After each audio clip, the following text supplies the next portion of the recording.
Hey, sorry for being late once again on Gotham when I was on time for Agent Carter, but I'm late for Gotham and Arrow this week, not to mention Vikings. But really, in terms of Gotham, I'm really not all that enthusiastic about being on time for that one because really, the times that this show surprises me are few and far between. Really, I don't know why I'm I'm even doing this vlog on a Friday when the show came out on Monday, but here it is. So, so this episode of Gotham introduced the Red Hood gang. This gang of criminals where the leader wears this red piece of cloth, this red mask, and basically they believe that it brings them good luck, and the leader believes that it bestows upon him the right to rule over the gang. So so Gordon and Bullock are trying to catch these guys, even though for some reason they are throwing their money back to the public in an effort to sway public opinion for them and against the police. So there's that going on, and in addition, Fish Mooney confronts who she thinks is in charge of the prison that she is currently in. And as we will probably learn next episode, the prison is run by the doll maker. So so she confronts I have to assume is the second in command, played by Jeffrey Combs, who I'll get to in a second. But but in addition to that, an old friend of Alfred's comes to Wayne Manor and is offered to stay the night by Bruce. And in addition to that, plotline number 4, there's Barbara still letting Selina and Ivy stay with her and basically trying to teach them a lesson about, using their femininity to their advantage. So yeah, who knew that Ivy and Catwoman learned how to be slutty from Gordon's wife? Who I didn't know that. Did you know that? Cuz that's an interesting factoid. Not really to put too sarcastic of a spin on it, but basically this episode was serviceable. It was serviceable in the sense that I enjoyed it while I was watching it, but unlike Arrow and The Flash and some of these other comic book shows, I don't really feel any need to watch it again. And that really seems to be the case for a lot of these Gotham episodes. And again, I don't mean to sound too enthusiastic, even though I'm really not feeling all that great. You might be able to tell by my voice, you might not, I don't know. But yeah, this episode of Gotham, oddly enough, the most interesting storyline came from Wayne Manor. Really? Because the most interesting storyline, in my opinion, was when Alfred's old war buddy came to visit, and basically it was this whole conflict of interest when it came to being either a bad or a good influence on Bruce. Because Alfred, he's very reserved, he's very polite, he really wants to put his old war days behind him, whereas his buddy Reggie is really letting, not only is he letting Bruce, he's he allowing Bruce to let out his anger in a really volatile way, in a way that he feels is necessary. But in addition, he's really saying to Alfred, you became a butler. I can't believe you would do this. I mean, you're a cold-blooded killer, Alfred, Alfred. So yeah, I actually thought that was relatively well done in the sense that there was really, again, a conflict of interest in terms of what could and could not be a good influence for Bruce. Because if Alfred were to embrace his, old killer habits, or not really killer habits, but really drop his reserved demeanor and allow for a more emotional parenting experience for Bruce, and allow Bruce to give into his sort of more primal emotions and instincts, then yeah, Bruce might get a little satisfaction, but it wouldn't necessarily be the best thing for his development. And also tackling the issue, or Alfred actually saying that I'm a better person for it now that I'm trying to raise a kid. So so yeah, I actually really like that. And the acting, for once, from the young Bruce Wayne was not all that bad.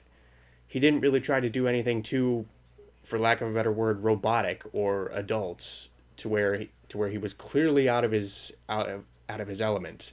He was just allowed to be young Bruce Wayne, and again, those instances are few and far between, and that's one of the reasons I like this plot line. And not to mention Sean Pertwee and the guy who played Reggie. He looked familiar and he sounded familiar. I'm gonna have to look it up after I record this. But yeah, that plot line was actually the most interesting episode, or the most interesting aspect of the episode, and I really didn't expect it to be. And probably among the less interesting plot lines is actually everything involving the Red Hood gang, because these Red Hood gangs, not they weren't really all that compelling as villains. The previous episode, I was sort of invested in what was going on at the circus and with the Flying Graysons, and I thought the Flying Graysons were handled with a fair amount of class, and they didn't really their inclusion didn't really damage the mythology in any significant way. To a certain extent, I thought the same was true for the Red Hood gang, and in fact, if it was better handled, I actually think it could have enhanced the mythology a little more than it did, because the fact that this gang saw the Red Hood as this sort of means of divine protection could have actually led into an interesting aspect of it when the Joker eventually put it on, or the man who would become the Joker eventually put it on, because he wasn't necessarily all that confident with himself. So seeing the Red Hood as this sort of safety device could have actually enhanced the mythology, like I said. But yeah, like I said, the Red Hoods themselves are not really all that interesting. They're actually kind of losers, and they're not the interesting kind of losers. Really, the only reason I was at all invested in this plotline was because of Gordon and Bullock, Ben McKenzie and Donald Logue. They still work great together, and I still like their characters. I still like the chemistry and the repertoire the repartee that they have together. So there's that.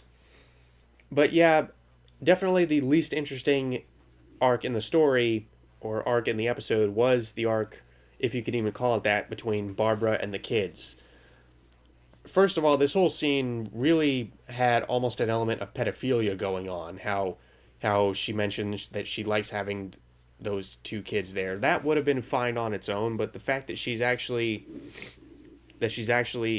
and it's out of character too. She's actually kind of saying, "Oh, you can use your femininity as a weapon. You're growing into a very beautiful woman, Selena." And this whole scene was actually kind of uncomfortable, and again, out of character for a character like Barbara, who up to this point has never really exhibited any of these character traits before, any of these sort of seductive character traits, or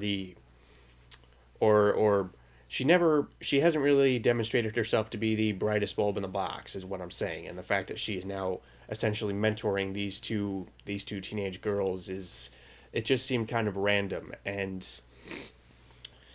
lastly, the episode arc involving Fish, I will give it credit. At least it sort of tried to fix what I had a problem with in the last episode regarding Fish, in the sense that prisoners don't get to negotiate.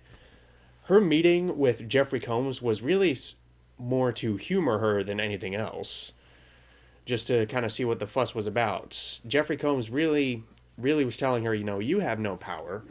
So I like that. And in terms of how this scene was played, I really like Jeffrey Combs in this episode, despite his short screen time, and he was really acting Jada Pinkett under the table.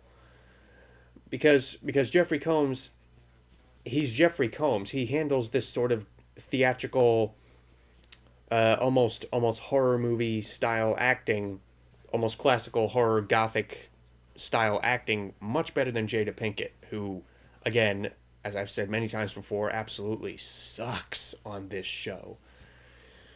Whereas Jeffrey Combs, I was actually kind of getting invested in his character, to the point where I wish the Fish Mooney sections were about him more than her.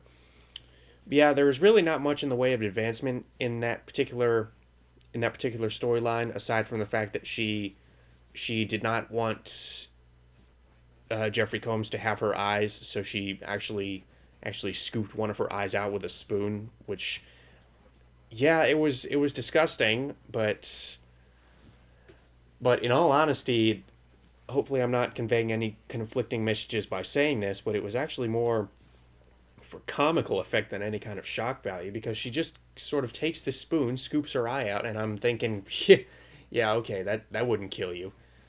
So, and just the image of her staying there with one eye and one gaping eye socket, and just all of a sudden passing out, really, I don't think it had the intended effect that they were going for. So, and in addition to that, these four plot lines didn't really tie into each other all that well. They just seemed sort of scattershot.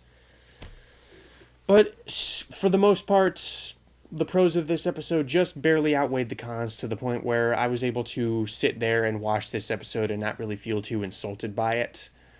And I feel bad saying that because Gotham started out so promising, and the fact that I'm now watching it just to see if it gets any better, I don't really know what that says. And again, maybe it just could be my current condition of health or lack thereof.